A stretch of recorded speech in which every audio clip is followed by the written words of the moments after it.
So thank you everyone for joining us. We're going to go ahead and get started now. Um, give you a quick introduction. My name's Paul Hornbeck. I'm a senior planner with the town of Windsor, and we've got a great consultant team with us tonight as well. We have folks from Interwest Consulting, BHA Design, Fox Tuttle Transportation, and CJH Planning. And our individuals, as we go through this presentation, will introduce themselves as well. So give you a quick overview this first 10 minutes, and then agenda-wise, we'll cover 7th Street first, and we'll have about an hour for that, followed by Walnut as well.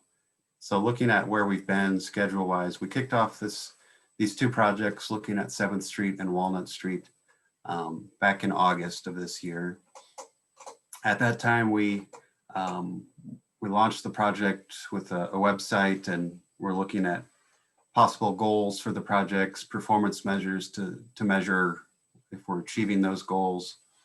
Into September and October, we looked at kind of high level, what are some different options for these corridors, and different kind of safety analysis as well. So now into November, December, we're starting with really two options, a basic and enhanced, and the basic being something we can implement fairly low cost and fairly quickly, hopefully next summer, and the enhanced being a more long-term vision for 7th Street, particularly where there's just a lot more variables. So that's where we are now with these community meetings, trying to get your input as well. And then in the next couple months, we'll be really starting to do the more technical engineering work of how these concepts look on paper, and moving forward from there.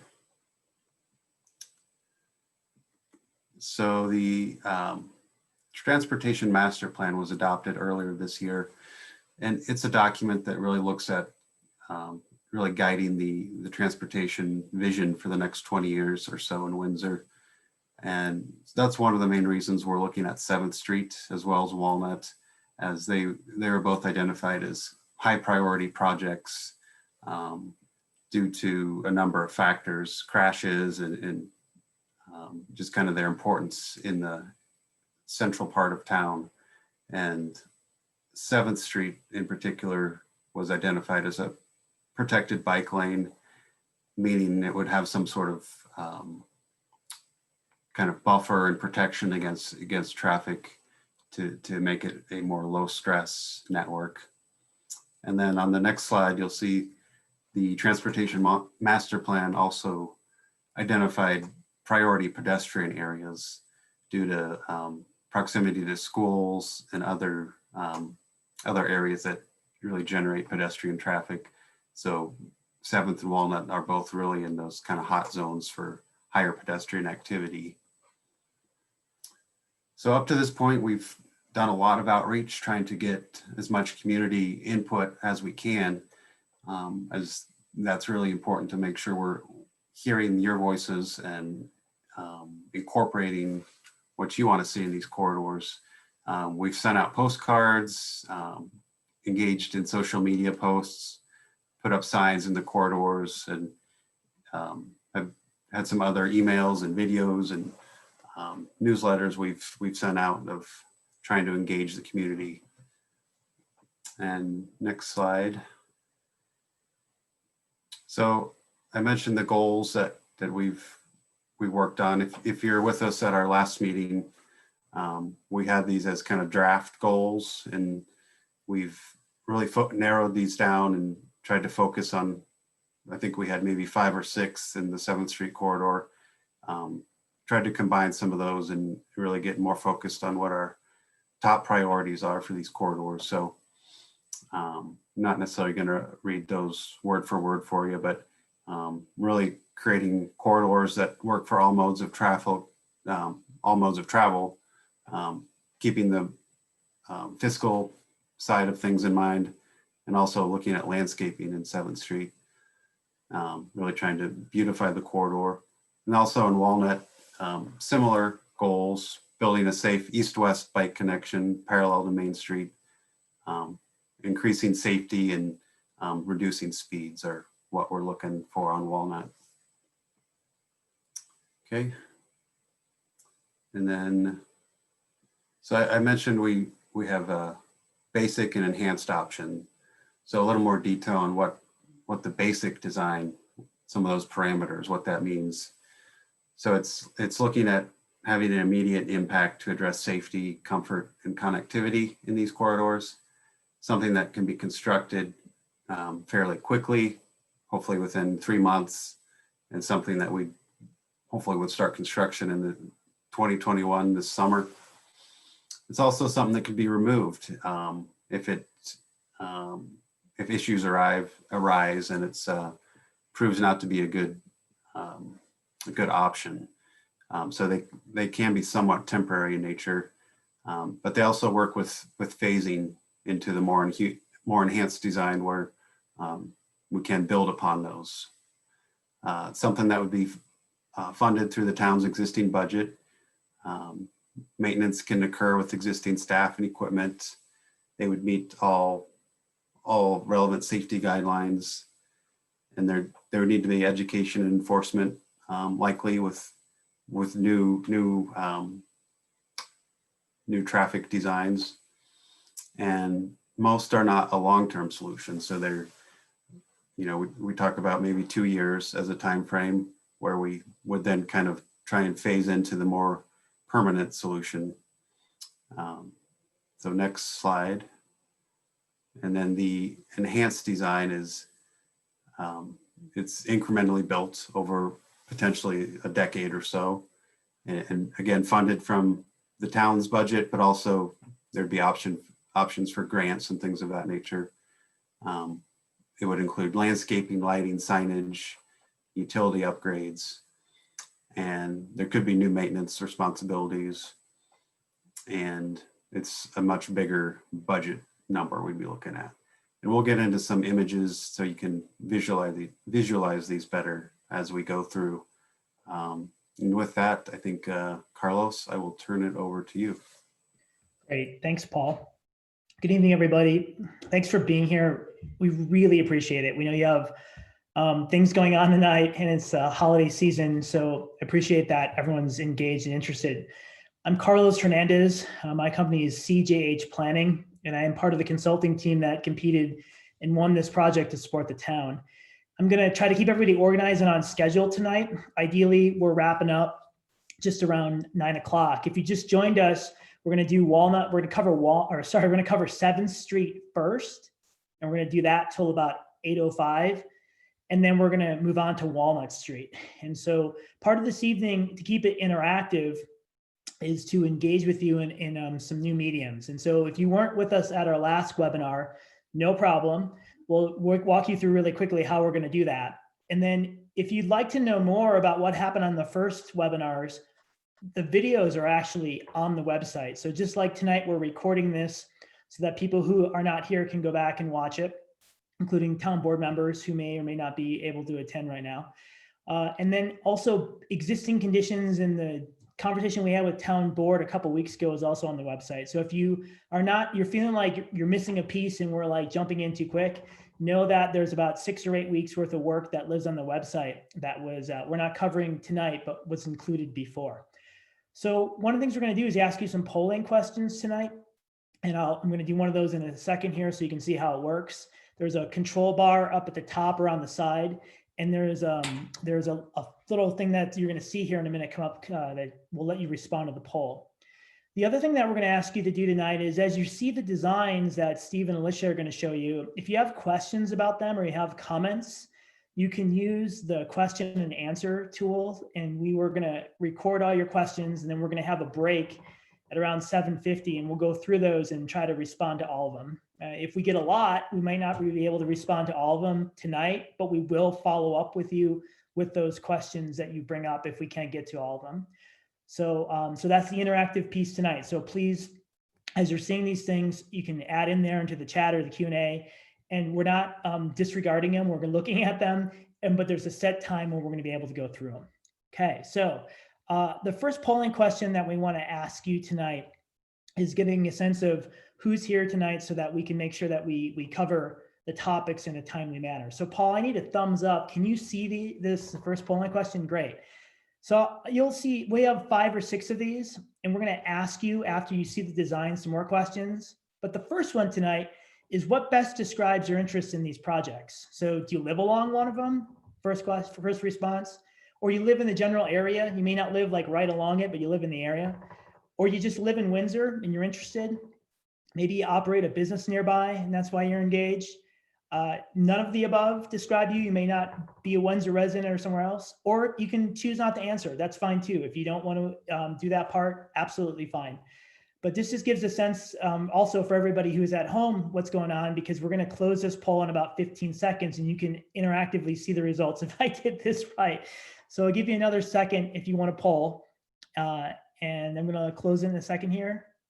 3, 2, 1. All right, I'm going to end the poll. All right, and I'm going to share the results. Paul, can you see the results? Cool. And then somewhere out in the presentation world out there, residents, could you just let me know in the chat if you're seeing these, just so we know that the mechanics are working, or the Q&A, just let me know that they're working. And someone said, do you live along 7th and Walnut? Awesome. You must be at the intersection somewhere. So you get double bonus. Thank you, those who are replying back, that's working. All right, so I'm going to pass this over to 2 presenters tonight who are absolutely incredible. Steve Tuttle and Alicia Zimmerman are going to take it from here. They're the really mindful, thoughtful Colorado engineers who work on these projects in Fort Collins and Greeley and other places, and they're going to walk you through the designs tonight. I'm going to come back on around 7:55 and ask you some more polling questions. And just as a reminder, as you're going through this, if you want to type questions in the Q&A, please feel free to. All right, so Alicia, I'm going to pass this over to you and let you get going.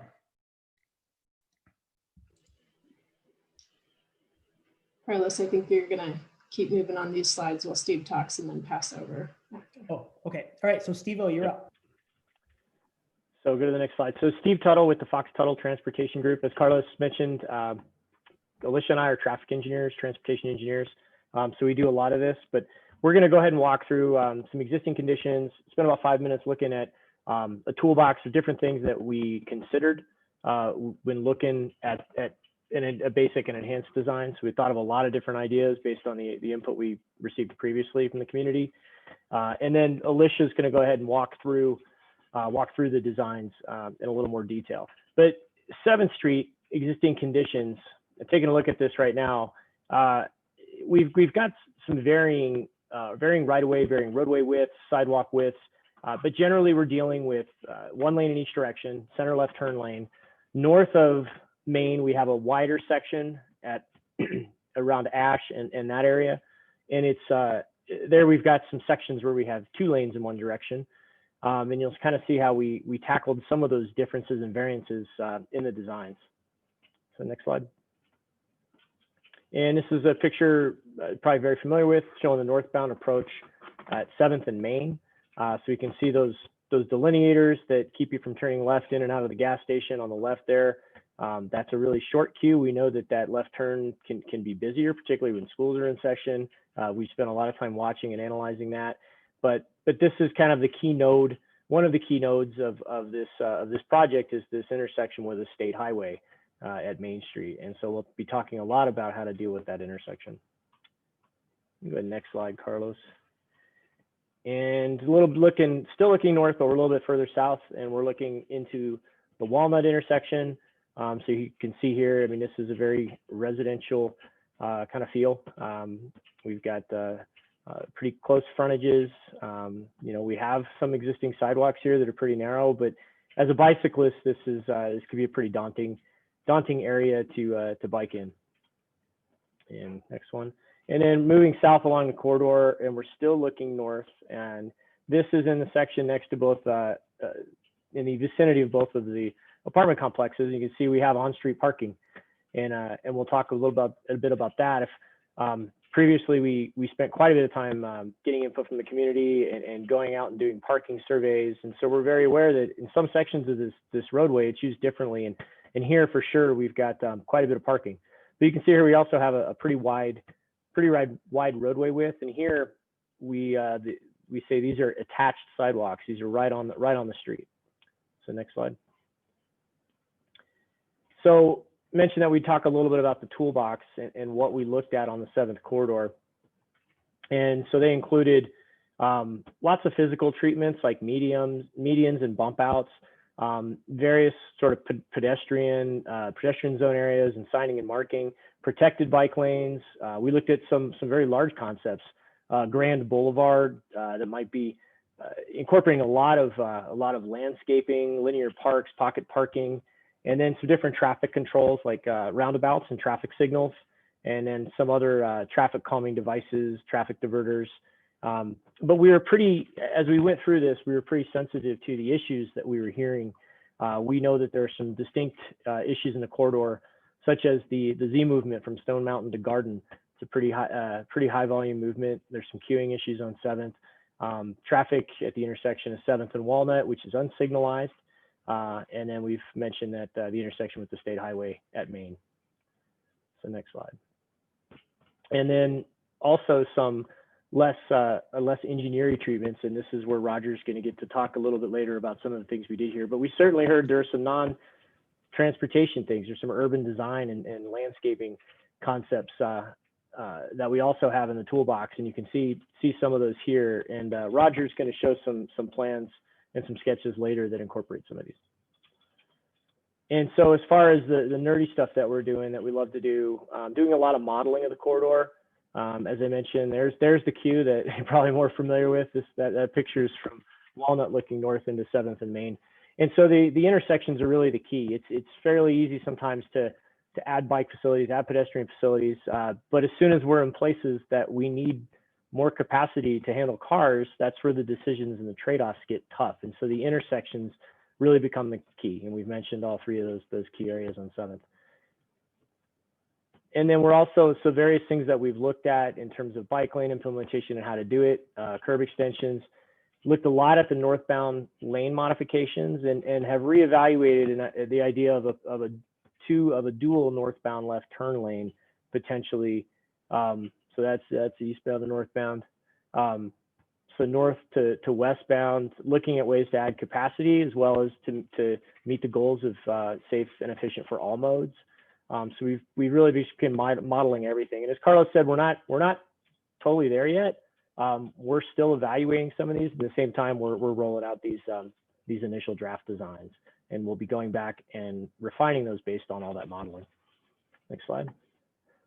So here we'll hand it over to Alicia, and she's going to go ahead and walk us through the basic and enhanced designs.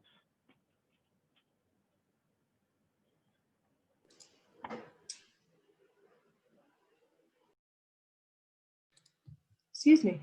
While Carlos gives me the screen share here, I'll go ahead and introduce myself. I'm Alicia Zimmerman, and I just swallowed some water incorrectly, of course, right before I start speaking. And I'm also with Fox Tuttle. I am a transportation engineer and put together these plans. So let's see if we can, there we go.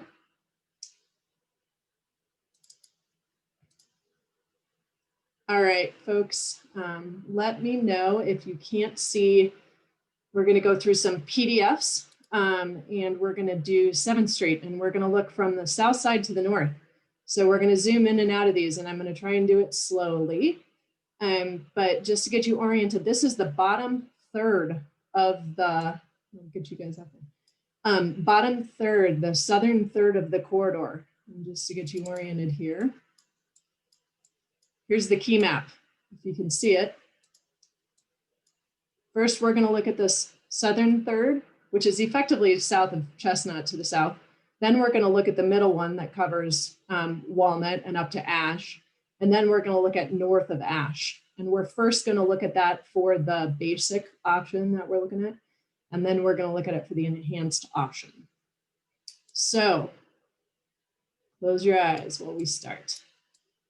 One of the main goals here is connecting to, the river trails and paths down here. And we're assuming we've got Eastman right here at the roundabout you all are familiar with at the south end of this corridor. We're assuming these paths right here are probably the most comfortable type of bicycle and pedestrian facility to connect down to those trails.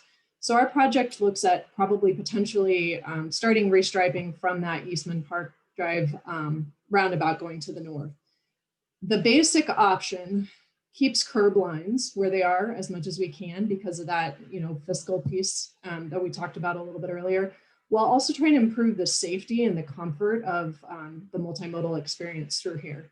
So this cross section through here, I'll show you what it looks like in a second. You can see keeps the left turn lanes where we can and shows a buffered bike lane. And once you get past Hemlock, it actually shows those 2 through lanes with a buffered bike lane and parking. What does that look like? That looks like this. Think of this as looking northbound, standing in the middle of the street, with that kind of open space out on your right side if you're looking northbound. So this piece, the majority of the corridor looks like 1 lane in each direction, left turn lanes added at intersections where they are today with only 1 or 2 exceptions. And then a 2 foot of a buffer, I'll show you a picture in a second, which is just a horizontal space between a car and a bicycle. And then parking remains the majority of the way. The sidewalks remain, and then, any open space that is there would remain. These are 2 examples of buffered bike lanes. On the left, they're both from Fort Collins. On the left, you see one where there isn't parking between the bike lane and the curb, but there's this little buffer. Sometimes they're hatched, sometimes they're not. And on the right here is Remington, excuse me, if anybody's familiar with that. And this has a double buffer where there's parking against the curb and a buffer and a bike lane and then a buffer and then the drive lane. And we have both of those conditions shown, although the striping may be a little bit different. And the goals here are basically in the buffered bike lane, it gives you some comfort and space separation from the moving vehicles. But where there's parked cars, it's also important to consider separation from parked cars because there's actually technically a greater threat from being doored than there is from a side swipe from those cars. So I'm just going to scroll through northbound, give you a picture here from Garden to Stone Mountain. You all know this movement. This is where there's some left turn queuing that happens.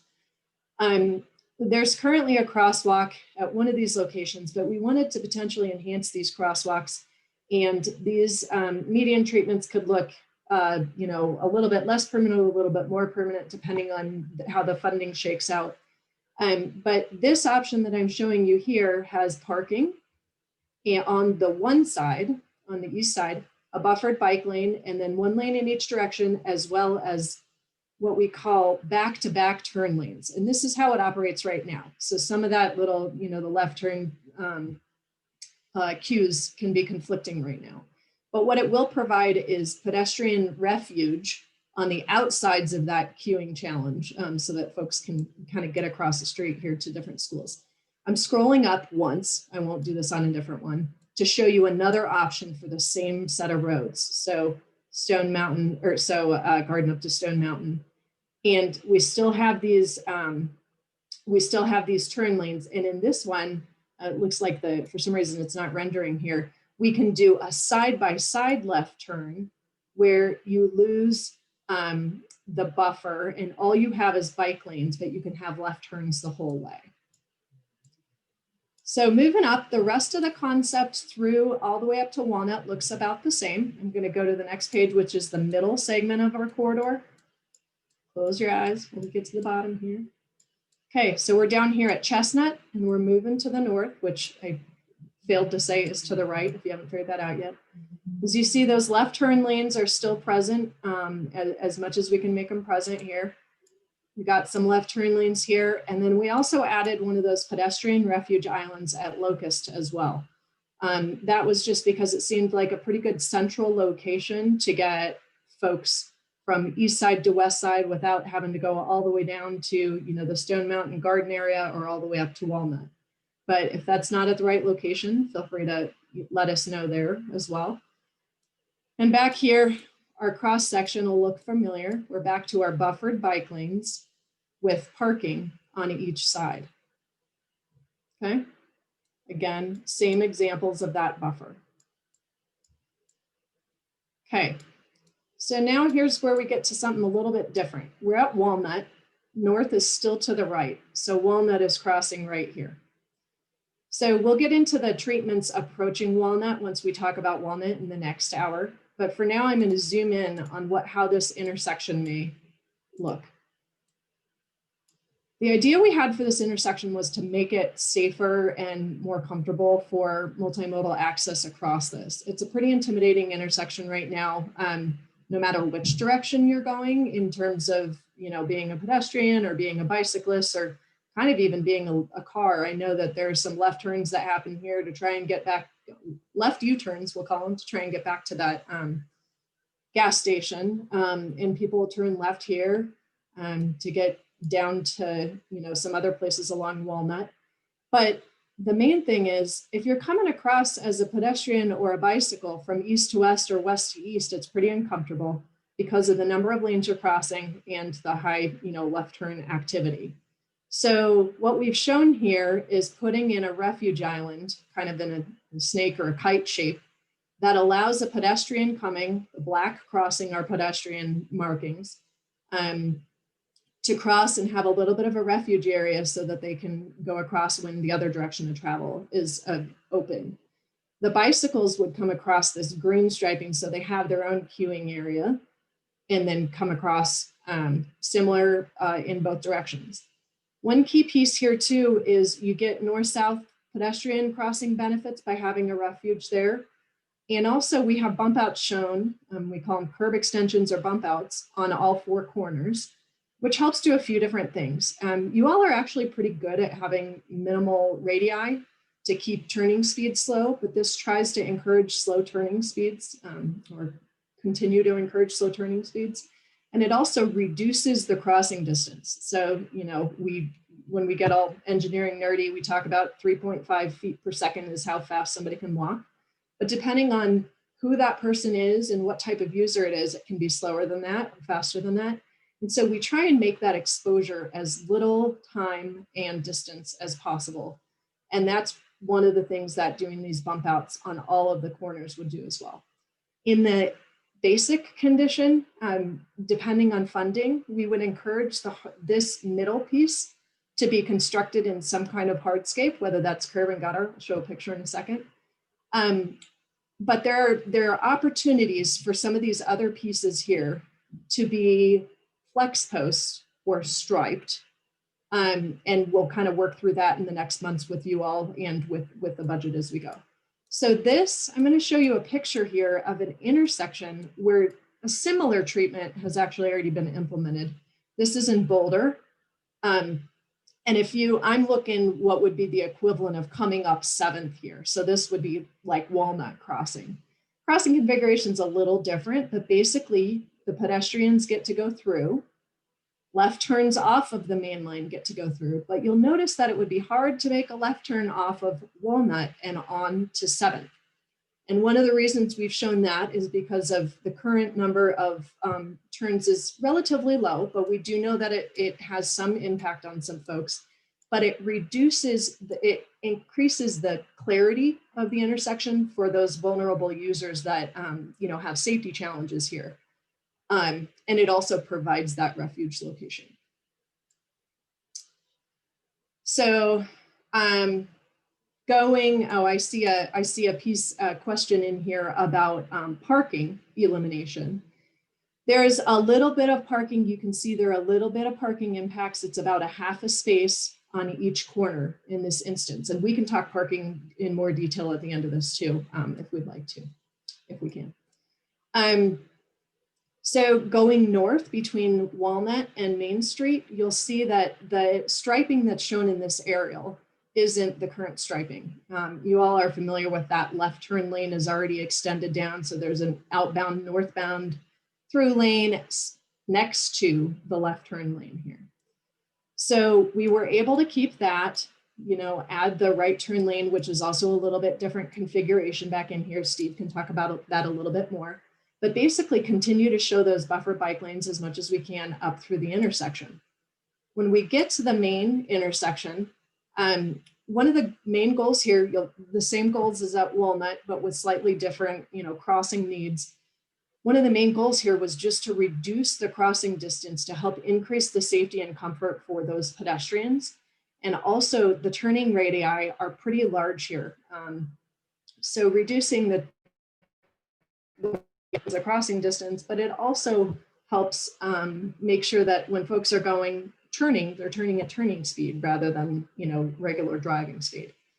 If you want to think about what these corners might look like, the south, again, remember north is to the right, the south west corner already has a relatively tight turning radii. So none of these are shown tighter than that current southwest corner.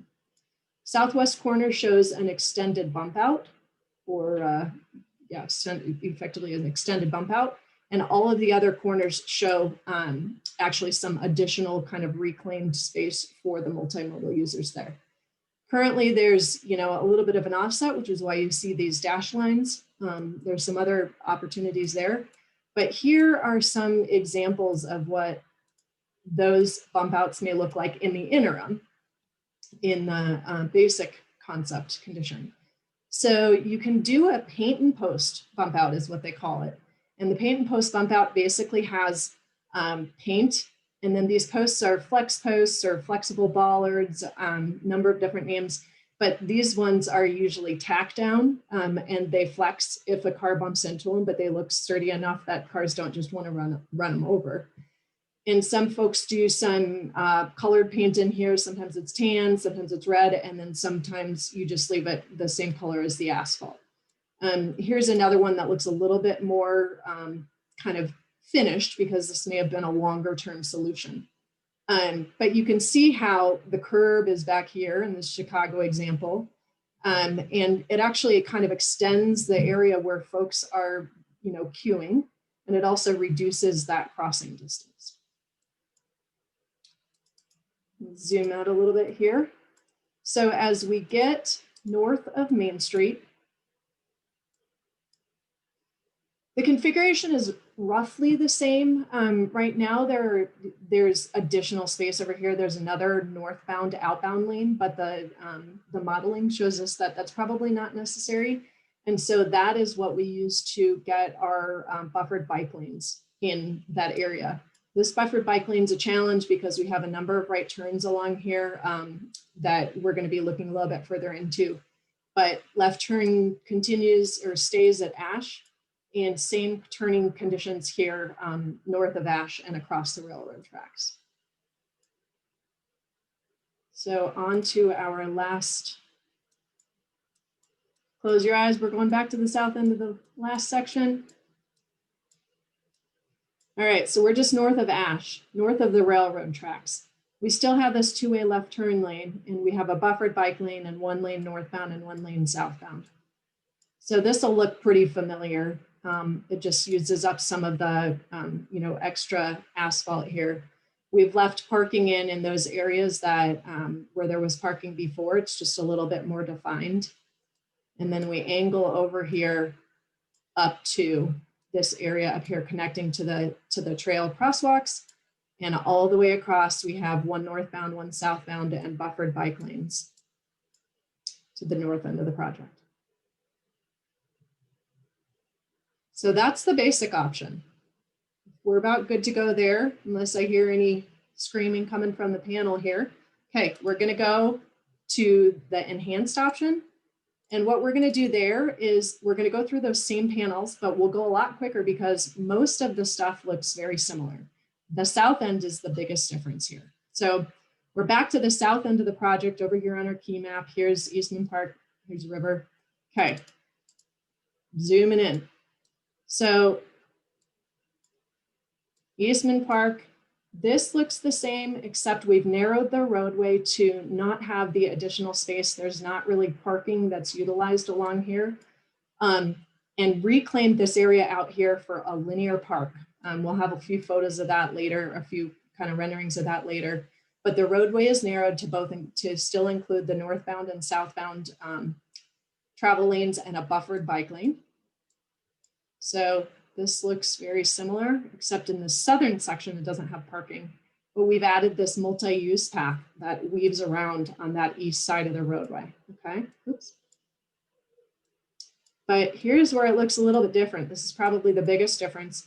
Garden and Stone Mountain, we've shown some roundabouts here. You all are familiar with roundabouts. These will look a little bit smaller than some of the other ones, but these bicycle lanes will hop up on the multi-use path and utilize the multi-use path as much as they want, while some bicycles can jump in the through lane through the roundabout.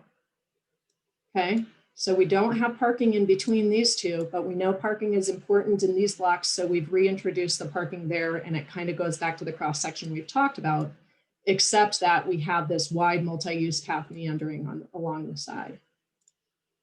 So up to the middle section of this here, the multi-use path continues all the way until the right-of-way width narrows greatly. And then this whole section all the way up until Main looks about the same. But that reminds me, I forgot to show one piece of our example photos. So this is the type and scale of roundabout that you may see. This one happens to be Remington and Fort Collins, but you can see that it still has raised facilities, but they've, because of the space we have and because of the volumes through here, it'll likely be, you know, some kind of some kind of hardscape median. That is still a little bit yet to be determined, but there's one example of that. And then I'm going to jump. So I'm going to jump all the way up to Main Street. Main Street is our other main difference. It may be that if we weren't able to do all of the corners at Walnut in hardscape, we can enhance those to where in the enhanced version, we can implement those to where they're pretty and really functional at that point. But Main Street looks the same, but you may end up with more hardscape rather than flex post type bump outs here. There are a lot of different ways to do these, but this just gives you a feeling of how you may have that bigger radius and then the narrow radius. You can take all this material out and not have the difference in color, but just gives you a feeling for it. So then all the way up to the north end, looks about the same. So team, did I miss anything? Alicia, Okay. you're doing great. You're on your timeline. You have about 7 minutes. Okay, so we'll be, I'm done with this piece and then we can jump back to, I'm gonna hand it back to you and we can jump back to Steve's discussion of what all these mean. Well, Carlos is pulling back up the slideshow. I'll just, say one of the questions regard to how tight the Walnut and 7th intersection would be. So we do, as we've been designing this, at least in concept form so far, we run trucks through it and truck templates through it. And certainly all these, anything we do here, we would want a school bus to drive through comfortably. As we start to get above a 40-foot trailer truck, there may be, like for the roundabouts, where that's why that surface was all mountable, so that at least their back wheels would likely track over those areas. And then for the occasional moving van that comes through at one of those roundabouts, for instance, they're going to use pretty much that whole island to turn left over and even encroach it turning right. But at 7th and Walnut, by design, it would be fairly tight, but it would allow for at least a 40-foot tractor trailer truck to be able to turn through that intersection. So continuing on, and I'll go ahead and hand it over to Roger to talk about some of these enhanced designs that he drew up. Well, good evening, everybody. Thanks for joining us. My name is Roger Sherman, and I'm with BHA Design, and I'm a landscape architect, and our offices are in Fort Collins. And we've just been playing with some big ideas here for this enhanced concept, and there just a few sketches to share with you. Won't take too long here, but this first sketch that we're showing, we do have some extra space between the privately owned land on both sides of the street that can be used in several different ways, and it creates an opportunity. I think Alicia and Carlos both mentioned this opportunity to kind of reclaim some land for pedestrians. And so this concept shows an interesting idea of creating a grand boulevard. So this big, generous median in the middle of the street, and it separates the northbound and southbound travel lanes and really creates a wonderful driving experience along the street. And at the Garden and Stone Mountain intersections, rather than having roundabouts like were illustrated in Alicia's drawings, this concept shows some long turn lanes that would allow for that necessary stacking within the medians that they're crossing there, where Carlos is highlighting, and then that large multi-use path that we talked about would happen on the east side. And there's still plenty of room to have a nice, generous space on the east side of the street. And this concept was done a little while ago, and it shows pocket parking, which is kind of more of an off-street parking lot in this earlier concept. But I think we're kind of headed towards something that's a bit more on-street along those multifamily areas. This is closer to what Alicia's concept showed, and when I say Alicia's concept, I mean that everybody's been working on these together. It's been a group effort here, but the drawing sheet presented showed a roundabout at both Garden and Stone Mountain. And the benefit of this concept is, when you pull those two lanes together, it really leaves a really generous amount of space on the east side of the corridor here that could be turned into a really terrific asset for this for the town of Windsor, and creating a connection between Eastman Park and Main Street that really would be unlike any other here and really add to the town's unique personality and character. And we've taken the liberty of doing some really quick early kind of character sketches of what these changes could look like. So this is a view looking north from Garden, standing on 7th Street looking north. So Garden's kind of the intersecting street on the right here. And as you know, on the west side of the street, there's very little space between the sidewalk and those fences, but we could do some things like really narrow upright trees. And I think trees are really one of the most transformative things that could be added to this corridor and really start creating a space that's inviting for people. But it also then shows a lot of the kinds of improvements that Alicia and Steve were talking about to create opportunities for bikes and people to cross these intersections more safely. And then there's a whole nother level of kind of things that can be done with lighting and with flower pots and signage and things like that that could really transform this into a special place. And then this is a sketch standing on Main Street looking east. So we're just east of 7th Street. I'm sorry, just west of 7th Street, this view is looking east. And so 7-Eleven's kind of there on the right-hand side. And the DDA has come up with some sign guidelines for downtown, the downtown area. And we've incorporated on the right-hand side kind of one of their wayfinding directional obelisks there. And then on the same thing could happen on the kind of the northeast corner. So these could be pointing to things like downtown itself or to the Poudre River, Eastman Park, Windsor Lake, those kinds of things. And then we could do things like add flower pots, hanging baskets, special pavement at the corners, and even some custom street name signs that could be on the traffic signal arm. So a lot of things can be done to really enhance these corridors and turn them into places that really are inviting and welcoming to people. So I'll go ahead and kind of wrap up 7th with kind of an overview of how each of these potential projects could meet the goals of the project. Paul showed it very quickly, but the first one was safety and efficiency for all modes. And so here we've separated vehicular travel and bike and ped travel, safety and efficiency. Also that had to be fiscally responsible and that it provided landscaping opportunities. And so here you can see that most of these potential treatments do help achieve that goal, the green plus, and the green box. Sometimes there are trade-offs, and it's typically between safety and efficiency. You don't always get both of those. And so here we see side-by-side left turn lane, for instance, helps vehicular travel, but it's one more lane. It's keeping the wide pavement width, and so there's a little bit of bike and ped safety hit with that. And similar, the roundabouts of Stone Mountain and Garden, in the linear park, certainly high on the safety for bike and ped by particularly slowing traffic through the corridor. And there was actually a comment about that, but that we would certainly hope that with the entry speeds of roundabouts, typically 20 miles an hour circulatory speed, you're traveling about 15 miles an hour around the center of a roundabout. And so having to do that twice is going to have a calming effect, and hopefully in that whole stretch of 7th, reduce the speeds and calm the traffic a little bit for both bike and peds. And then looking up at 7th and Main, adding the buffered bike lane is certainly an improvement for bike and ped that really doesn't impact vehicular traffic in any way.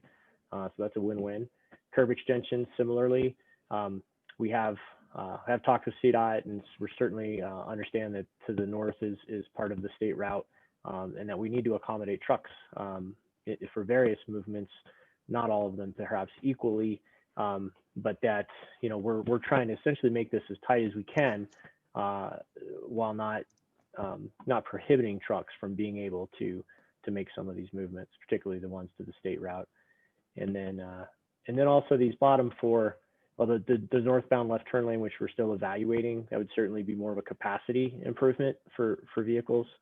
And then the last four are operational changes, really short-term stuff that we can't put on a map, but that would have quite a bit of benefit, particularly for bike and ped safety. Flashing yellow arrows, which you may be familiar with, to replace the normal 5-section left turn heads. They've shown to be safer. A leading pedestrian interval, which means if you push the crosswalk button, when the pedestrian phase, the walk symbol comes up, you get that walk symbol 3 seconds or 5 seconds before any traffic gets a green. And so essentially it gets the pedestrian out into the crosswalk, so that perhaps a right turner that didn't realize there was a ped there, now they're pretty aware that there's a ped there before they get a green light. Lengthening the clearance intervals, we did take an in-depth look at the crashes at 7th and Main, and we're evaluating whether it makes sense to add a second of all red to that. It's a pretty short clearance, but we're evaluating whether that would make sense. And also adding southbound and eastbound right turn overlaps to give right turners a green arrow when there's no conflicting movements at the intersection. So that would certainly be something that could help efficiency without impacting bike or ped safety. Great. So thank you everybody for hanging through that. The chat and the Q&A has been really active and helpful. So what I'd like to do next is have Steve and Alicia and Roger respond to some of these, and I'll help kind of filter them through. We've responded to some that we could. And then in about 5 minutes, we'll do some polling and you can see the results. So we got about 7-8 minutes or so to go through these questions. And if you have others, please keep them typing in and we'll try to get through as many as we can. So the first one that was in the queue, Alicia and Steve, there was someone who lives at the intersection of 7th and Walnut, and they were wondering if the designs of those roundabouts could be modified or if there was some way to allow them to still have their parking in front of their house. And so I know we're just beginning the design journey, and I just wanted to hear from both of you or one of you or whoever, if you thought that would be possible. Alicia, do you want to take that since you're more into the design? Yeah, and I think I'm going to confirm the question is about 7th and Walnut, correct? Yeah, correct. Yes. Okay. Yep, so the bump out, the only thing that would remove the parking along there is the bump out itself. And that bump out can be designed as long or as short as it seems necessary to make sure that there's space for crossing pedestrians. But once you get that past that crossing, pedestrian kind of queuing space, you can dive that right back into the curb. And as a result, it's taking up really the space that it's illegal to park right up against the intersection anyway. So yeah, we can absolutely try and minimize those to the extent possible while still keeping it, safe with adequate space. All right, so my peanut brain answer is yes. Can we work with them to try to figure out a solution? Yep. So if that was you in the chat, please try to follow up with us and we'll try to make sure that is accommodated in the next design. Next one was about, I like the enhanced versions. All right, that's just a comment. I'm going to take the parking one for a second, and then Steve, can you get ready to talk about, there's two at the bottom of the Q&A, one from Norm and one from the anonymous attendee. Can you think about those for a second? And I just want to speak to the parking one. So we have a presentation we did last, I guess it's October when we did this one, about existing conditions in parking.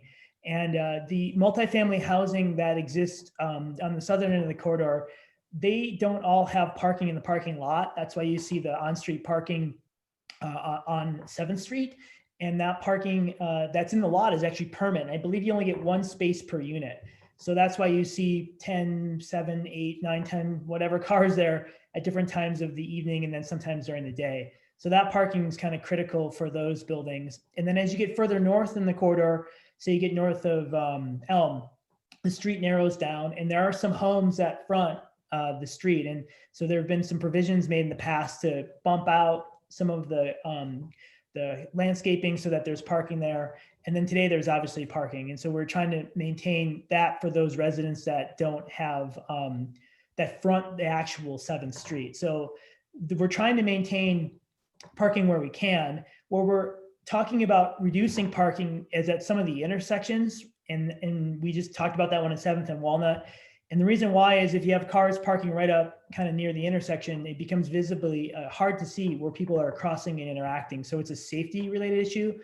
But like we just talked about, we're going to try to work with property owners to try to get those so they still have property at those corners of parking on the property in front of their house, but maybe in a way that doesn't block so much.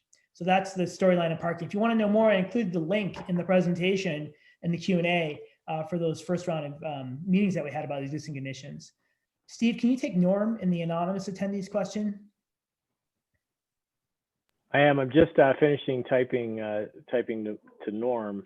But as far as the pedestrian activated flashing lights or additional pedestrian crossing treatments, and why there aren't something at every intersection, and it's largely due to one, resources, and so it's really not feasible to do that level of improvement at every intersection. So we've concentrated the improvements at places where the pedestrian volumes are likely highest and where they'd most likely be used. Certainly, it's sometimes inconvenient for somebody to have to walk a block or two to get to a safe crossing location, but that's generally how the approach is, that we can't do every intersection. And as far as pedestrian activated lights, the town does have standards and guidelines for the installation of those devices, and it's largely based on pedestrian volume.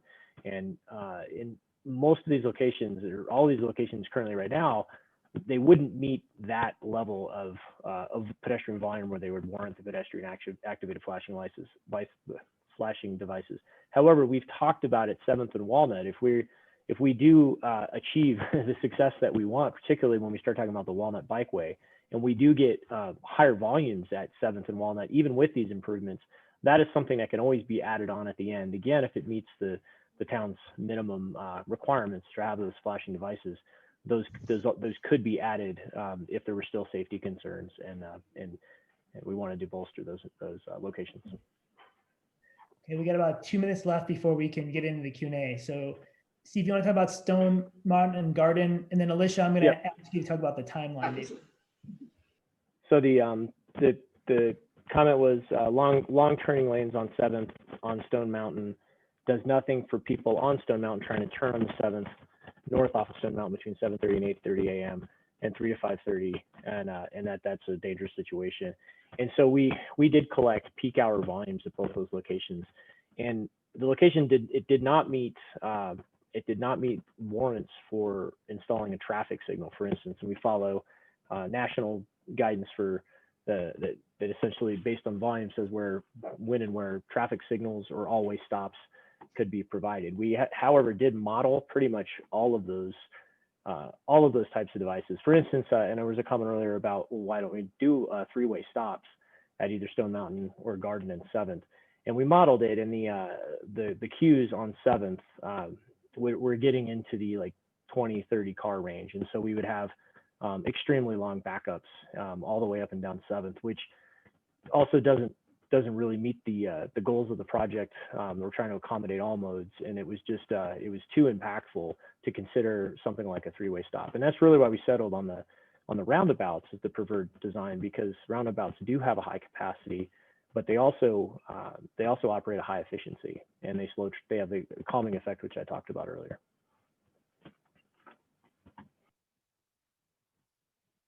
Okay, so Alicia, do you want to talk a little bit about the timeline, like basic and enhanced? Like there's some questions coming up about like, well, when is this going to happen, and how soon will this all happen? Can you kind of revisit the basic enhanced conversation?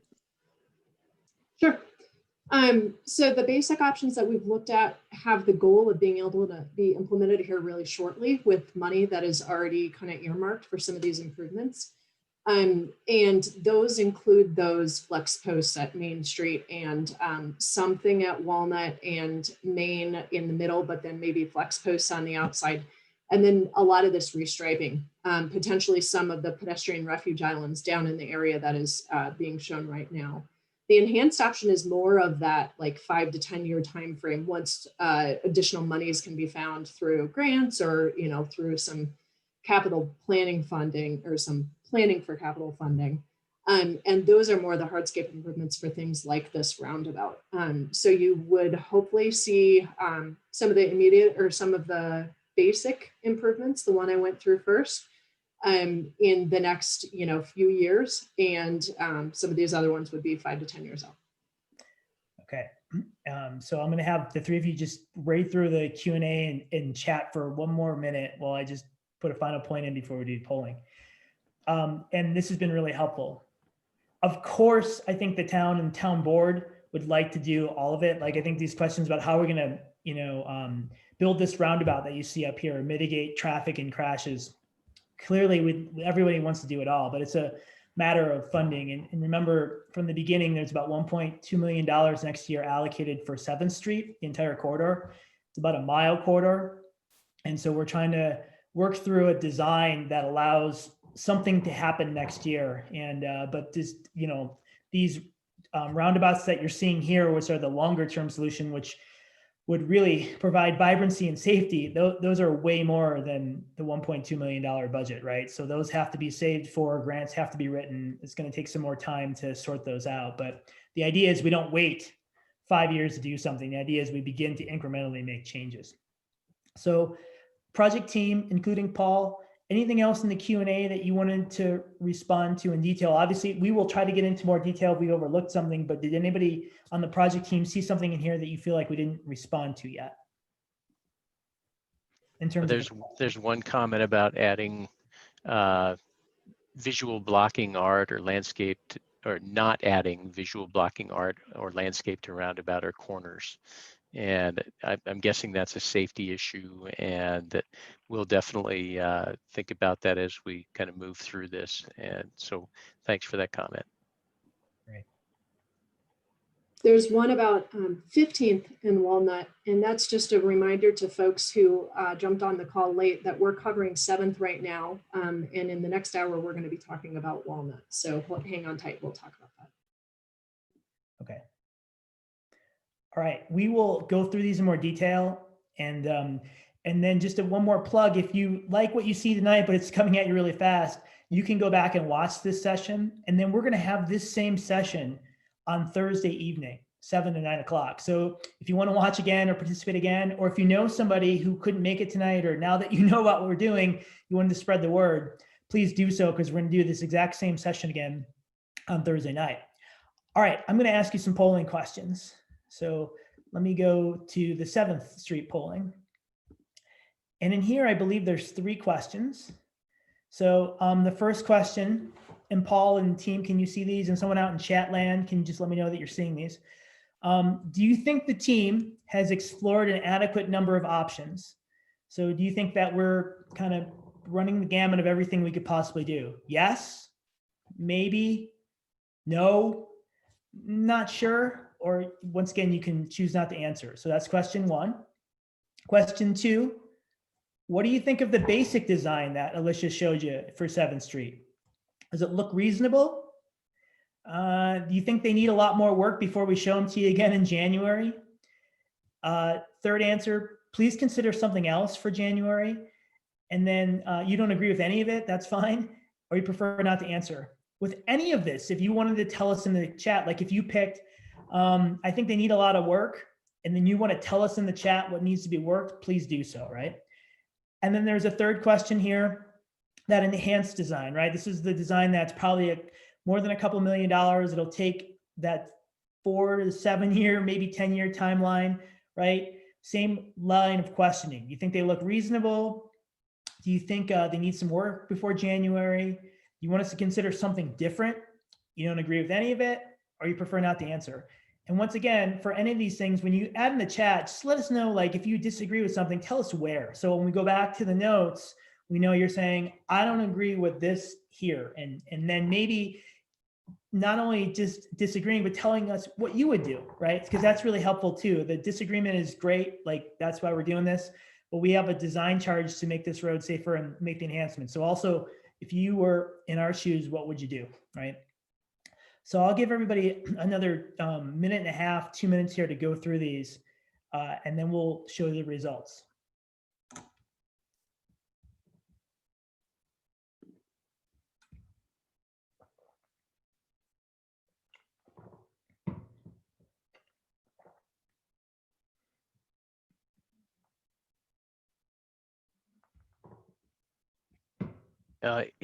In the chat, someone said the poll's not working, Carlos. Okay. I haven't posted the results yet. So if someone else out in the world there, let me know if you're polling.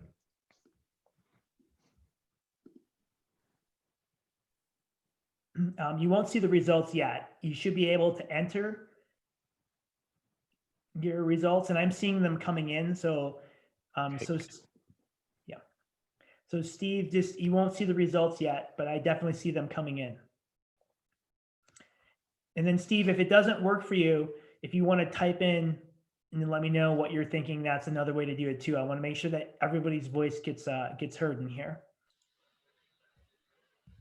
Okay, I'm going to give you another 15, 20 seconds here.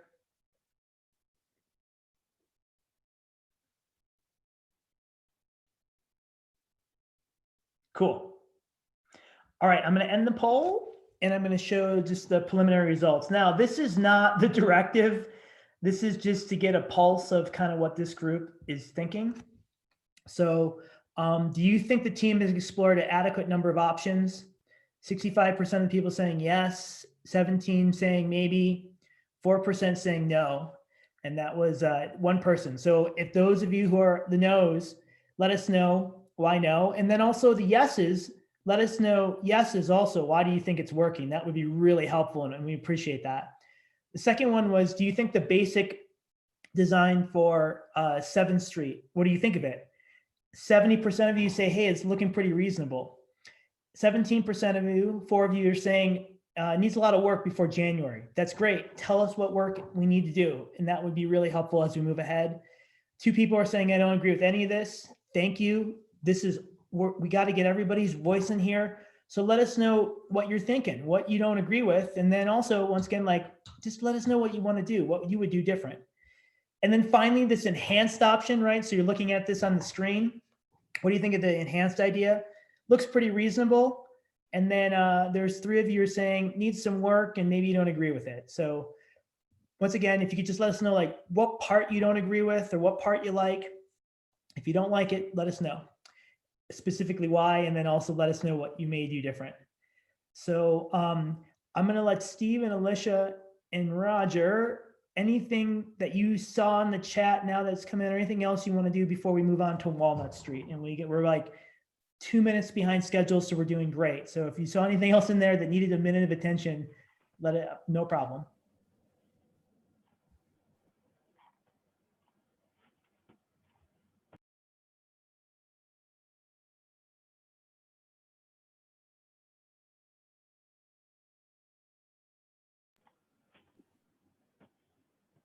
Okay, so if you showed up for 7th Street and you got what you needed, thanks for being here. Spread the word. If you are here, if you want to see more and you think this is awesome, thanks. We're going to do Walnut now, and it is awesome. And so I'm going to stop sharing that. I'm going to go back to this, and I believe Steve, you're up first. So this part of the meeting, we're going to focus in on Walnut Street in more detail. Just give me a second to reset this.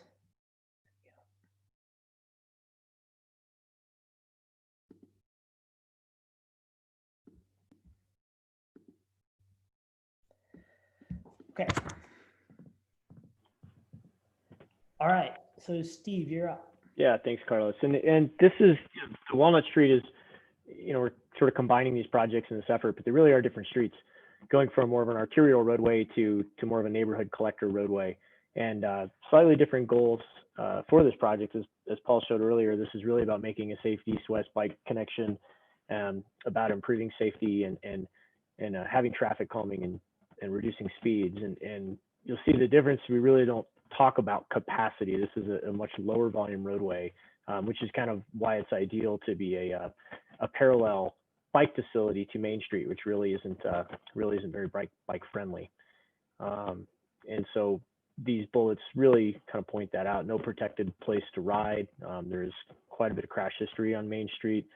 A lot of trucks, a lot of turnover in the on-street parking, and the roadway geometry isn't very conducive to adding bike facilities. So the existing conditions on Walnut, on the west end over towards 12th, on the left, you can see we've got about a 40-foot roadway width. It's pretty tight. We've got on-street parking. We have collected parking utilization data all up and down, so we have an idea of kind of where the parking activities is most heavily utilized. Largely, we have attached sidewalks, fairly narrow, 5 feet with a 5-foot detachment from the yards, and two 12-foot travel lanes and parking. And to the right, as we get further to the east of the corridor, we have a little bit different, some different sections of roadway, and largely related to what happens with the parking. In some sections, we introduce diagonal parking on one or both sides as we get more into kind of the closer to the downtown core. So this is a picture just from the curve looking to the east at around 10th Street. And then on the east side at about 4th, and you can see here, presence of on-street parking in this area for sure.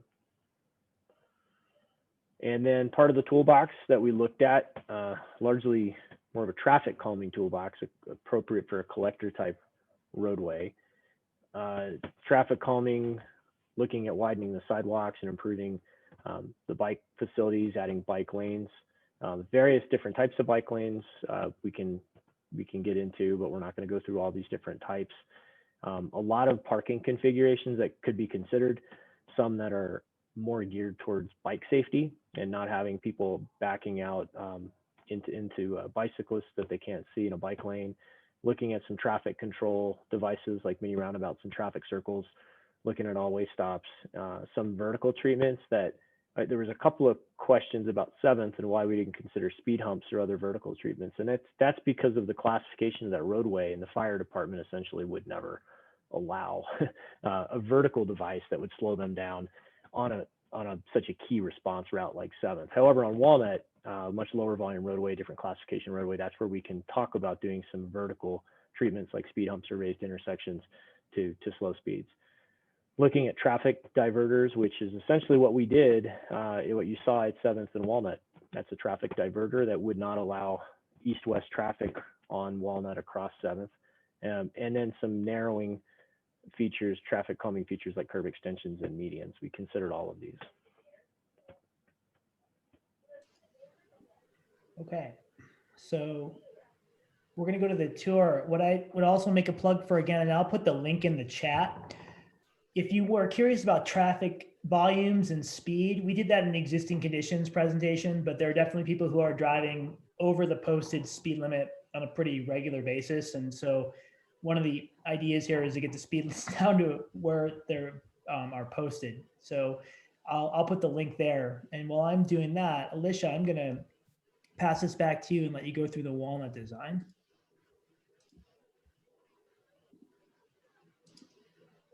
All right. Okay, coming your way. All right, here we are. All right, someone holler if you don't see a PDF. You all know the drill by now. And this time I have two long PDFs to show you. This is Walnut. North is up this time, hooray. So this is the east end of Walnut that I'm circling right now with my mouse. We're gonna go from east and go all the way down. This is about halfway, and then go all the way to the other end in the second PDF. So here we go, zooming in on the east end.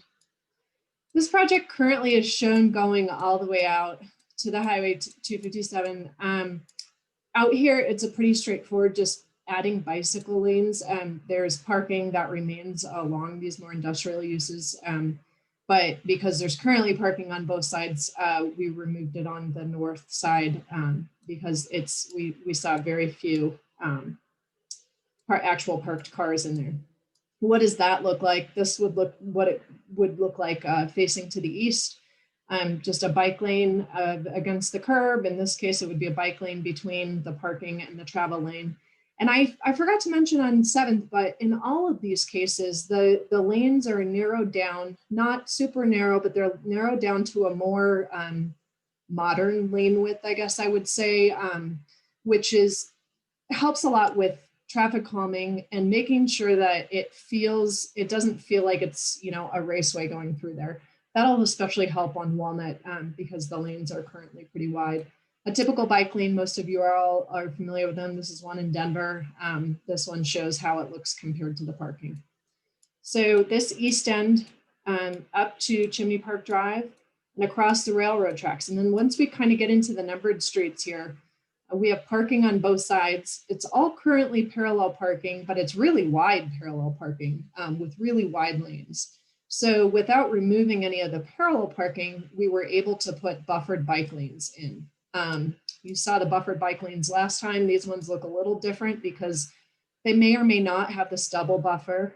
They may or may not have hatching in there, but basically just providing some additional horizontal separation between that travel lane and between the 8-foot parking. You saw these pictures last time. Again, that buffered bike lane for anybody who jumped on late basically provides a buffer for those cars, dually pickup trucks who eke in there in the parking. If they're opening their doors, they don't open it into a bicyclist. And then a little bit of buffer for the comfort side that, adjacent to those traveling vehicles. Okay, so we're at 2nd in Walnut and we're headed west. Moving west, these all look about, the blocks look about the same, and all they do is add that bike lane with a buffer. But once we get to Town Hall here and some of the church uses, you can see underneath here, there's diagonal parking for this block. There are 2 blocks we run into diagonal parking, and this is the first. One is the one that's in front of Town Hall, a little bit inset, which is a little different, but here in front of the church, it takes up that whole area. So in order to provide the safest and most comfortable bicycle facility, which also separates pedestrians further from those cars, those moving vehicles, we show a buffered bike lane and parallel parking. We've looked at, options for potentially trying to put in new parking in other locations to kind of make up for this. But right now what we're showing is what if we just switched from diagonal to parallel parking, from angled to parallel parking, what space reduction in which areas. So on the south side here, it's a 7 space reduction. On the north side here, it's also a 7 space reduction. So you could still have some of those folks who are the most needing of that parking immediately in front of the church, parking in front of the church, but it may be that, not everybody can park there. Some folks may be filling up the other diagonal parallel parking. If this is the end of this sheet, I'm going to switch up to the next one.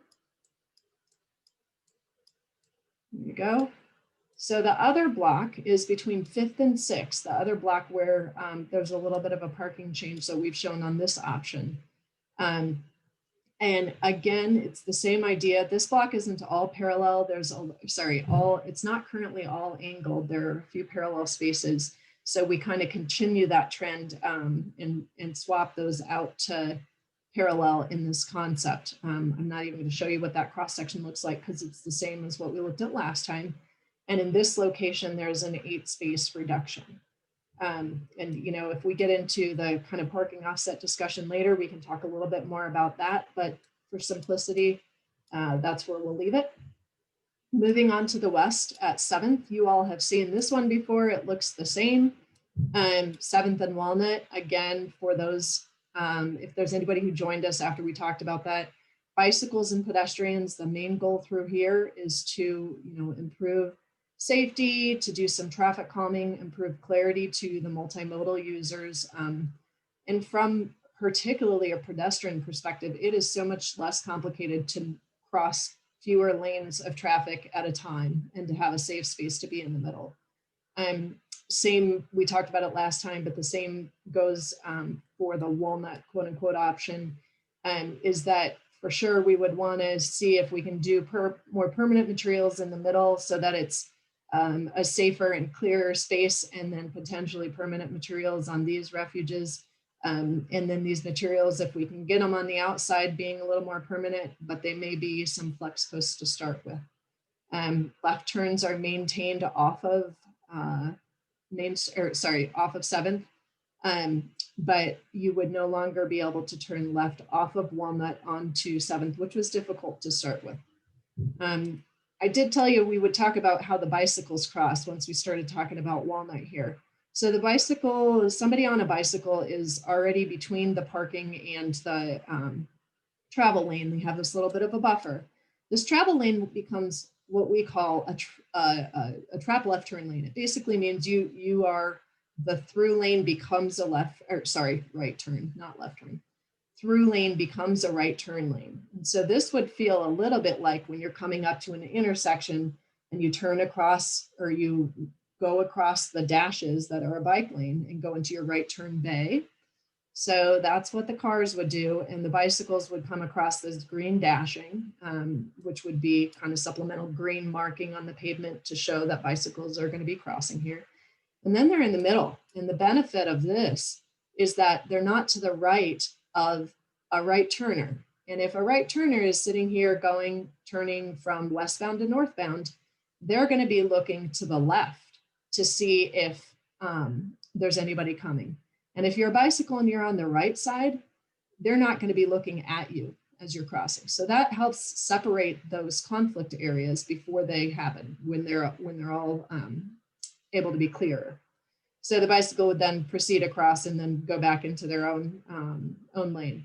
From a pedestrian perspective, you still have those bump outs, which help give a little bit of space, help reduce the crossing distance, and help tighten up those corners. Although in these cases, they're nearly the same effective turning radius. So a pedestrian, rather than crossing straight across here, will cross slightly diagonally and then diagonally again, and that'll allow a refuge. So you only have to cross some of the lanes at one time. Same thing would happen for the other direction going eastbound. So proceeding on to the west here, we get back to the buffered bike lane cross section that we're familiar with. And I didn't say, but these 9th Street, like 9th Street, some of the other locations as well have these crosswalks. And we haven't talked a lot about it in depth, but the assumption is that if there was a crosswalk there before, it's going to remain. We're likely not going to take away a crosswalk, but only some of them will be more enhanced.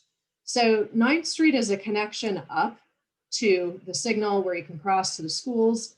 And we wanted to make sure that Walnut could be used as, a transportation facility for, people biking to and from school as well. And so in this case, we've shown, these are called sharrows or shared lane markings. And you all are probably familiar with those. And basically we'll be putting wayfinding and enhancing using these shared lane markings to show people that if you want to get from Walnut up to Main and you want to use the signal once you get to Main for a crosswalk, this is the best way to do it. This is the best location to do it. We're showing this continuing on along here across 10th. But we've heard from some residents previously about crossing at this location and then the more western location as well. But particularly this location, these are right around the edge of a curve. And the curve is a challenge here when you're crossing. So one of the things that we're looking into is providing a raised pedestrian refuge island. Same reason as we talked about before. It helps you, those pedestrians get across and have a spot where they can only be looking at one direction rather than kind of playing the Frogger game to get all the way across. So this does two things. We've extended these bike lanes down, and I'll show you where they stop, but around the curve, because we're trying to reduce the number of things that are going on at that curve. We want to make that curve simple and clear rather than trying to transition something during the curve. One of the things that's a challenge right now for that crossing is the sight distance because of the curve. So if you're coming up eastbound in a car, you're coming along here and somebody's trying to cross, there are parked cars in your way. You can't see the person trying to cross. This white parked car, or this white car here is parked. And so by nature of adding these bike lanes on this curve, as well as the transition of roadway widths, this is actually wider and right around the south part of the curve is narrower. We're showing some of the parking being removed to help increase that visibility on the south side. The north side parking is also being removed and is removed all the way down to the edge, but we reintroduce the parking as soon as we can in a safe manner because we do know that that south side parking is utilized to some extent. So transition back, try and keep the parking as much as we can. And then over here on the west side, try and keep as much parking as we can along there. This crossing still remains over here. It's less of a sight distance concern just because of the direction it is to the curve. You come along here and you can see a lot further up to that crosswalk.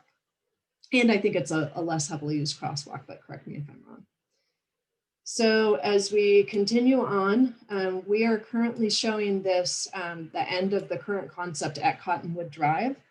This would kind of transition back to how it's being utilized now. If you're on a bicycle, you can either drop off on your street that you're going to or take the lane as folks are currently. But the main goal in this whole concept is really to, I have showed the parking reduction numbers here as well. Main goal in the whole concept is to calm the traffic so that it's more comfortable for those driving as well. I'm sure some of you feel like it's a little bit high speed through there. But also walking and bicycling and make it easier to cross at those higher volume locations. So the parking reduction number I have here last before I turn it back over to Steve is 19 spaces between here, and that goes all the way down to Cottonwood Drive. So that's 19 spaces in those areas where there is parking, but there are a lot of driveways.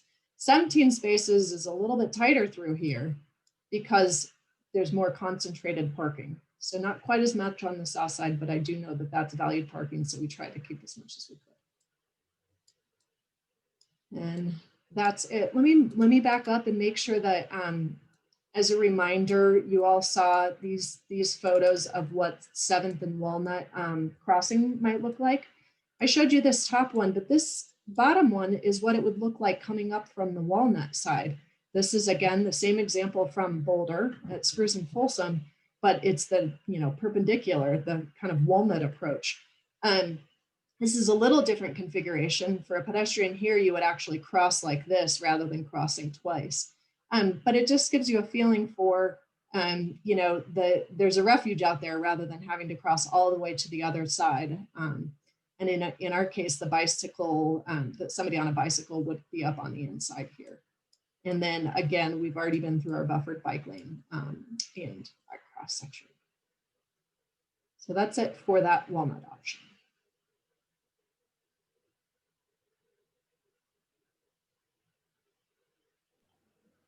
All right, so I'm gonna take this back, and then Steve, I'll let you finish up the last two. Sure thing. Okay. There we go. So we'll talk about looking at the goals of the project that we talked about here, building a safe east-west bicycle connection, reducing intersection crashes for all modes of traffic, and introducing that traffic calming element and slowing speeds on Walnut. And essentially because we're not looking at capacity. Capacity is not the issue. on this type of a roadway. And so here we're able with each of these treatments to help achieve the goal in varying ways. So adding the median, restricting that eastbound and westbound traffic, as Alicia said, to right turn only. That pretty much helps everything. Buffered bike lanes. We also had talked earlier internally looking at possibility of advisory bike lanes. We had looked at some options out at 11th internally. As I said, we're still refining the design. And so we've kind of looked at a lot of different things, and the traffic circles could be an option.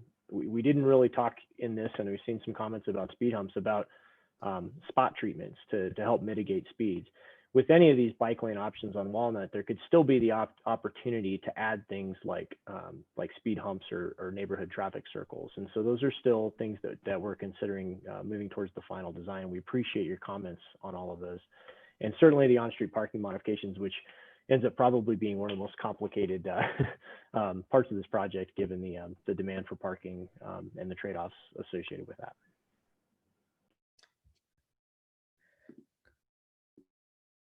Great.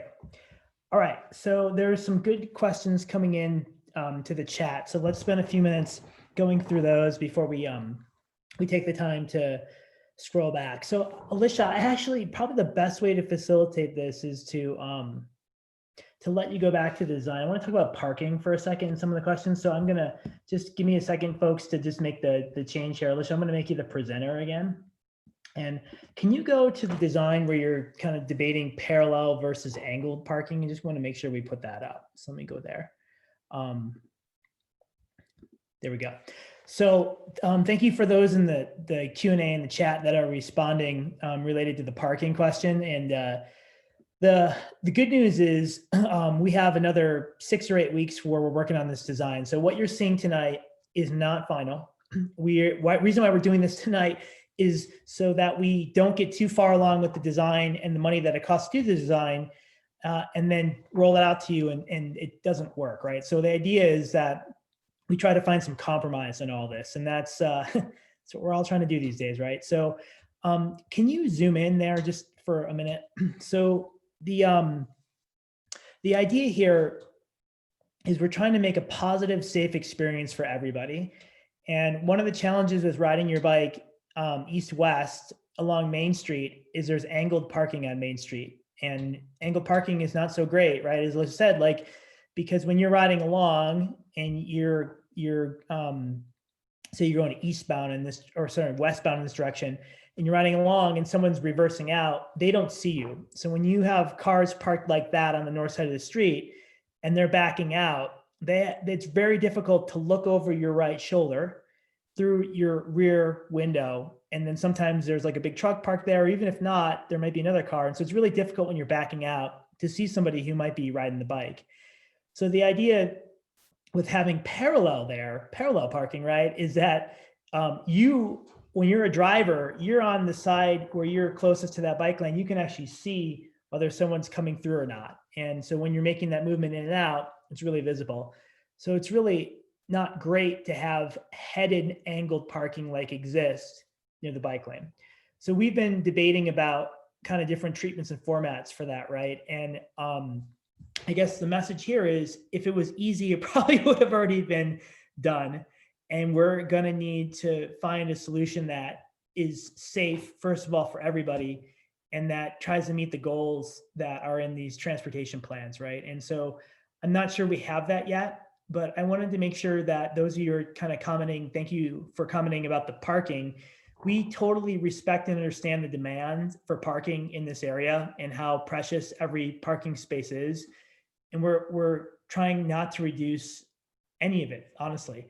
But what we have to balance that with is safety for people who are using this. And the worst thing that could happen, right, is if we leave every parking space that's out there present, and then we add bike lanes and to this corridor, and then people get hurt because they can't be seen, or it doesn't work out for whatever reason. So I want to make sure that you know that we're sensitive to that issue. We're hearing you. We're plugging in with the downtown parking plan. And I'm not sure that we have the best solution yet. And that's why we're showing you what we're showing. Alicia, does that get everything that was in your head around that topic, and Steve for that matter too? Yeah, and I think I would just add that it's not just a space issue. If we were, for instance, here's the other stuff, which, like I said, was inset, and we're actually showing even that going to parallel. If we were just to separate that back out, parking a little bit more from the bike lane, you still have the challenge of that folks are backing out from an area that they can't see into a bike lane. So it has to do more with the movement than it does with the space, available to it. But that's just another piece of the puzzle that, as Carlos said, we're still working through. Right. So we knew, that's why we showed both, right? We showed one that has, did we show one? I can't remember. Did we show, Alicia, did we show one that has? Yeah, no, we just showed the parallel. We have parallel, right? And so what we're saying is like, we think this is the safest design. And to Alicia's numbers right here, how many resulting loss of parking spaces does that happen? This is, yep, 7 and 7 and 8. So to take all the diagonal, excuse me, and go to parallel, we've got 22. Right. So there's about 20 or so spaces in this area that would be reduced. And why are we doing that? Are we crazy? No, we're trying to say this is having parallel next to bike lanes is the safest design. If a lot of you who are here and other feedback that we have say we must have that parking and that parallel or that angled parking is absolutely critical and we can't give up any of that, then we're going to have to try to find a design that works with this bike lane that's compatible with people backing out. And I'm not sure how many communities have pulled that off yet, but we'll have to figure out something there. All right, so that's the parking topic. Steve, Roger, Paul, Alicia, anything else in the comments not parking related that you wanted to respond to or talk about? There were some comments regarding truck restrictions, and I was going to see if Paul wanted to answer that. I think he might be typing a response to that, but I was also looking at no, it scrolled and I lost it, but certainly there's quite a few questions. Well, one about going out the 15th, and I think that's a good comment. We've internally looked, like I said, we had originally even looked out past 11th. I don't think we'd looked as far as 15th, but I think we'll circle back internally and talk about that and take a look at that issue that was raised and certainly try to address that. Yeah, we have a goal of going further west, and we have been working at a really efficient but high pace project for the last couple of weeks here getting ready. So when we have this meeting again in January, which will happen before a town board meeting at the late January. So when we have this meeting in January, we'll have some additional designs for going west. So Cassie, we talked about that, I think at the previous meeting where I had some existing condition data, but we'll definitely be going further west and we will be talking about those intersections as well.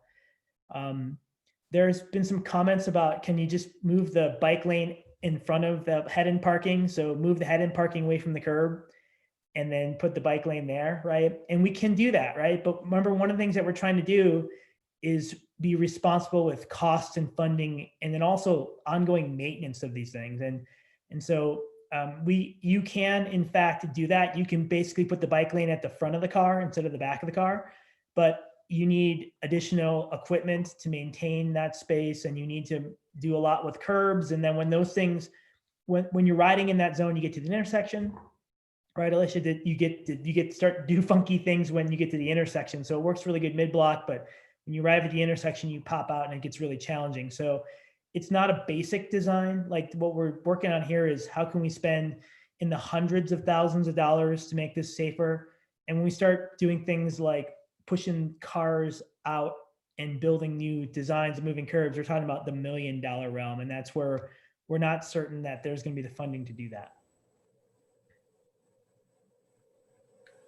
So Carlos, going back to Steve's question earlier that someone had asked about trucks on Walnut. So trucks are currently prohibited on Walnut from 1st Street to 7th Street. So there's delivery trucks that are certainly allowed, but the semi type trucks should not be using Walnut. And our traffic counts indicated, I think there was 3 or 4 a day maybe that were using Walnut. So it would be more of an enforcement issue, maybe more signage if that's a concern we're looking to address. And that link, we've seen the link a couple of times. That existing condition presentation has a graphic that shows all the truck volume and traffic in the area, including 257 volumes and Main Street. So if you're interested in trucks and how much is going on, that's a good one. Paul, can I keep you on for a minute? I know you've been talking with Wade about connections like west of here. So what happens when you're going west on the Bikeway and 15th and so forth? Can you speak a little bit to what happens on the west end of the Walnut to tie in things north and south? Yeah, so I think it's long been a desire for more connections in that part of town to the Prudhoe River Trail.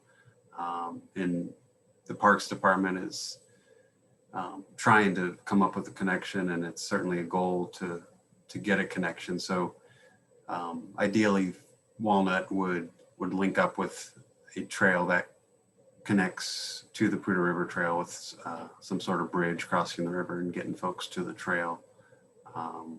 So that's kind of the long-term goal there. All right, and then maybe Paul or Alicia, they're good question about okay, so then what about the east end, right? So how do we connect over 257 and getting across to the human being, and so what about that one? And Steve, you're typing now too, so anybody for that one? Yeah, I was taking a look, and I know, that we had been looking, to 257, but not looking about potential crossing treatments, but just, looking at that intersection. They built the roundabout and they built the sidewalk south, but they end at the railroad. The challenge there is it's going to have to be a longer term fix, just because anytime you're dealing with the railroad, there's no such thing as a basic or a fast option, particularly in terms of improving that at-grade crossing to add a sidewalk across the railroad. But I think that's something we're gonna have to look at, and it may be something further out that the town could work on to try to tie into the sidewalks that were built with the roundabout. Great. Okay, so I'm going to do one thing. Those of you who have been hanging on, really appreciate it. We'll do the polling now, and then we can do some more Q&A for about 10 minutes after that. So let's just do the polling so that those who have stuck around, you can weigh in on what's going on. So let me, okay, so let me pull this back. And I'm going to do the polling if it hopefully works. Cool.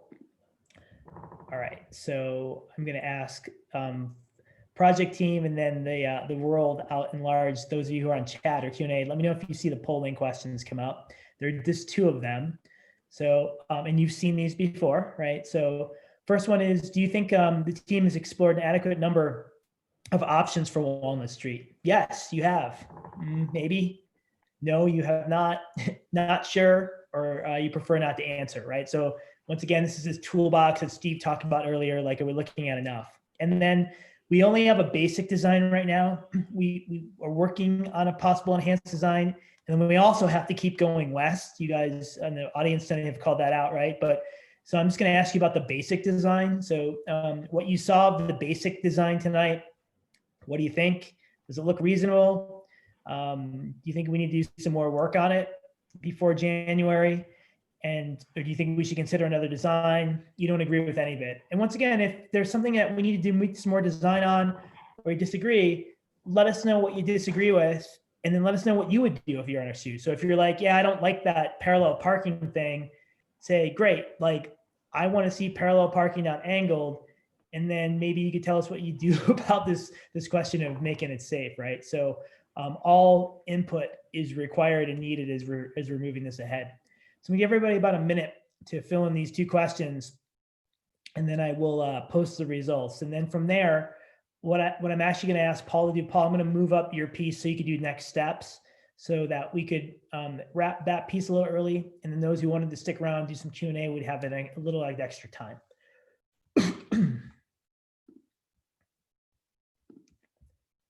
Okay, I'm gonna give everybody about another 30 seconds here to fill in the poll.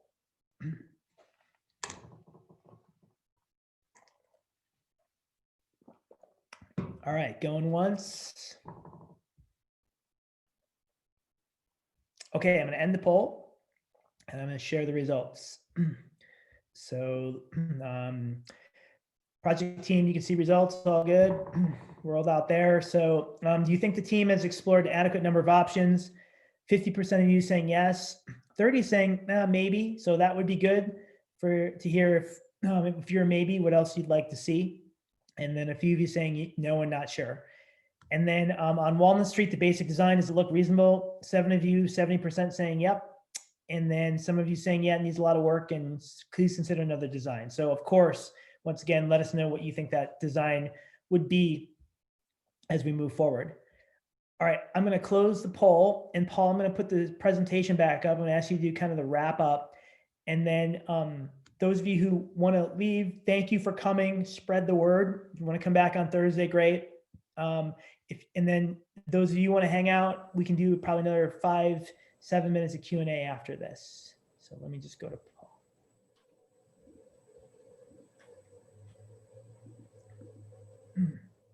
Okay, Paul, I think if you're seeing this. Yeah, so again, thanks everyone for your time tonight. And just to fill you in on where we go from here, we do have another meeting Thursday night that is really just a repeat of this for folks who couldn't make tonight. So if you have anyone else that you know that may be interested, please let them know. And then in January, we will be doing another round of these meetings with really refined results, refined concepts based on what we've heard from you tonight, and kind of going back and trying to get those to a level where we're ready to move forward with a proposal to town board then in late January, and hopefully getting there okay to proceed with our engineering drawings. And at that point, we'd be looking to wrap those up throughout the spring and hopefully starting construction sometime in the summer for the basic design. So that's where we are. And I guess if there's any more Q&A, we can try and get to those. Great. So thanks for those who are there. Those of you who want to stick around, we have another 7 minutes. So Alicia and Steve, kind of this question of adding a multi-use path versus adding the bike lanes at the bumper of cars, the back bumper. Is that an option? What do you think about? And then also, Alicia, on part 2 of that is this question about kind of raised pedestrian crossings in the corridor and what you think about those. So can you both take those?